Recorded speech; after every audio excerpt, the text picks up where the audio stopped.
Alright, back for another beer review, and today I'll be reviewing yet another beer from Labatt USA, and they are headquartered in Buffalo, New York, and this is their Labatt Blue Light Apple. So they are calling this one a premium light beer with a natural flavors. It comes in at 4% alcohol by volume. No IBUs listed. Time of review. This can is approximately 5 weeks old. So what we have here, I believe, is the newest summer seasonal from Labatt USA. And on the front here, it says infused with natural fruit flavors. And considering that I really enjoyed Busch Light Apple when I reviewed it and drank it last summer, I thought I probably would enjoy this one. Only one way to find out, so let's crack this one open and get it into the glass. Now, Labatt USA, a bit different than the Labatt Brewing Company in Canada. I think they're separate entities. And here in the West New York area, they have a big presence. I believe they brew their stuff in Rochester, New York, but their headquarters, I'm pretty sure, are in downtown Buffalo. But we see the vast majority of their releases when it comes to stuff like this. They used to have the Labatt Brew House, which they kind of have, but not really, but kind of still downtown to some degree. But anyway, yeah, so that pours out kind of like a Labatt Blue Light, right? Any kind of really light American adjunct lager. Crystal clear, has that light golden straw color. Had about a finger of a bright white, somewhat creamy looking head, but also soap suds is dissipated to about a half of a finger. Hold it up to the light. Yeah, but the clarity's through the roof, the whole nine. You kind of know what you're getting into when you drink a beer like this. I will say that the first aroma, vastly different than I remember Busch Light Apple being. And we'll talk about it as we go on, but let's go in. Yeah, so this to me has that Jolly Rancher green apple nose.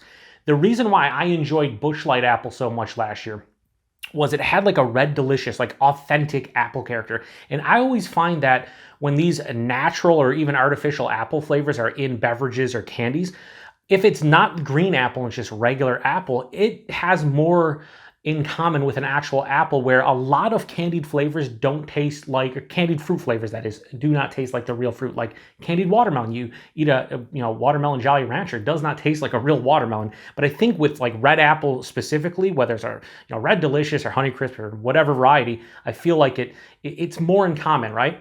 This though, this smells like candied green apple.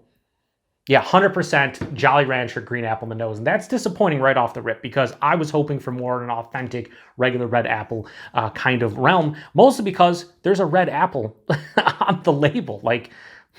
So yeah, it's green apple. There's an underlying like malt sweetness that has like a little bit of a grainy kind of scent. There's a touch of like the corn that you'd get in a Labatt Blue Light. But I would be bullshitting you if I said that 90% of this wasn't green apple, because it totally 100% is. It just smells like a Jolly Rancher green apple. Not much more to say about it other than I'm pretty disappointed on the nose. Hopefully the taste isn't overly sweet, and I hope it's a red apple, but probably not. Anyway, cheers.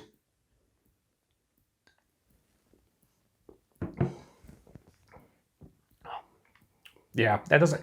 See... I'm not a stickler a lot of times when beers say something on the label and you don't get in the taste, but you still enjoy the beer.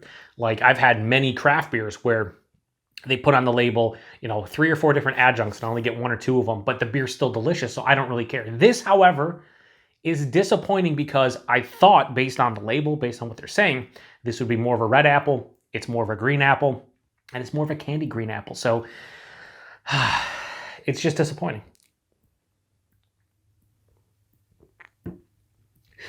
The body, lower side of medium, higher side of light, a little bit bigger at 4%, kind of surprising. The mouthfeel, it's super crisp, it's effervescent.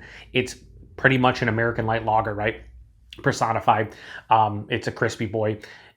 It's smooth on the palate too. The body mouthfeel are fine. The taste though, I would say, put it this way, it's inoffensive from the standpoint that I don't dislike what I'm tasting. It's not terrible. It's not horrible. I'm not gonna drain pour this. It's easy to drink.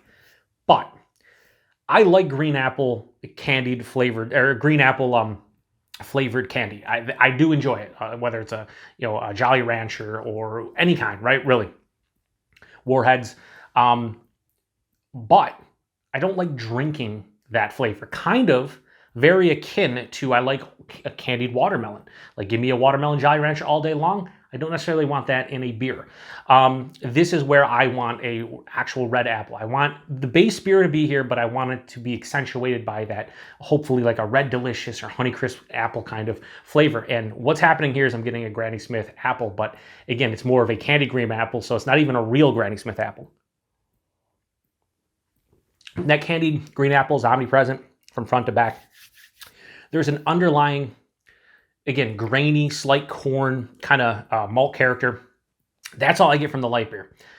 But up front, it's sweet. As it passes through the palate, though, it starts to become tart. It doesn't ever reach like a sour aspect. This is not like an actual sour beer, but it has a pretty big tartness that I associate with a green apple flavor, green apple candy flavor, that is. The finish, it's semi-dry, no bitterness to speak of, with that pop of tartness, and that's pretty much it. This is where I'll leave this one. I don't dislike this beer. I'm going to drink the rest of this. I wouldn't buy it again, 100%. It's inoffensive to me. But that Busch Light Apple was superior because it actually, to me, had like a real regular red apple kind of feeling to it, while this is kind of that green apple. And I'm disappointed. Again, it's one of those situations where I picked up the can and I thought it'd be something completely different than it is. And I guess that's on me, but not really, based on what you see here with the label. They should say with, they say with natural flavors, or they show a red apple, definitely should be a Granny Smith apple, or just put a fucking picture of like a Jolly Rancher green apple on there or something, you know? Rating, how do I rate this? I think if you're going for like a light beer with a green apple flavor, they did a pretty good job here. I'd give this like honestly like a 4.5 out of 5. I think they pretty much nailed it to some degree, almost nailed it. If you're going to say that this is Labatt Blue Light Apple with a red apple, this is like a 0.1 out of 5. They did a terrible job because it's not a red apple. For me, overall, as a beer, I'll be somewhat kind to them, but it's not really kind because it's not a great score. But I'm not going to fail this. But I can't really I can't like give it too high of a pass. So Labatt Blue Light Apple from Labatt USA. I'm going to give this a, we'll go high 2.75 out of 5. I'll go 2.85. I think that's where I land with this one. 2.5 or higher is passing. This gets a pass from me because it's, like I said, inoffensive. I can drink it, but it's just completely different than what I was assuming it was going to be based on everything I knew about this beer, including the label and whatnot. Price point availability, I think these come in 12 packs and 30 packs, and I only saw the 30 pack here in Buffalo, and I saw it for $23.99. Your mileage may vary depending on where you see this one. Maybe one store will have it for, you know, $24 a 30 pack. Maybe another place will have it for $22. Maybe somewhere else $26. Who knows? I'd imagine the 12 packs are probably in the, you know, $10 to $12 range, I would assume. And availability, the Labatt USA stuff's a little bit different. I think they only get into certain states in the US, but if you see like Blue Light, they have a couple others. They have Blue Light Lime, which I've had, and they've had that in their their product listing for many years. I had that many years ago. And they also have Blue Light Grapefruit, which I've never had, but I do see occasionally. So if you see either of those, and more specifically the grapefruit, you probably should see this one. I would say grab this one if you like candied green apple flavors, and you like that in your drinks, whether that's an alcoholic beverage or a soda pop or whatever, because that's what this is. This is a green apple, candied green apple flavored light beer. That's what this is. I did not know that going into it, so it's a bit disappointing from that aspect. 4%, you really can't taste it because you shouldn't. And yeah, anyway, if you've had this one before, post in the comment section. As you can tell, I love reviewing beer and I love trying new beers. And whenever I'm disappointed by one, you can pretty much tell on my face how I talk about the beer. I try to look for positives in most of the beers, but like the biggest positive I can say about this one is that I can drink it. I just don't want to. So anyway, appreciate everybody stopping by for another beer review here on the Beer Patrol. I'm going to go take this down probably in a couple minutes and grab another beer because it's only 4% and I'll drink a couple today. Anyway, cheers.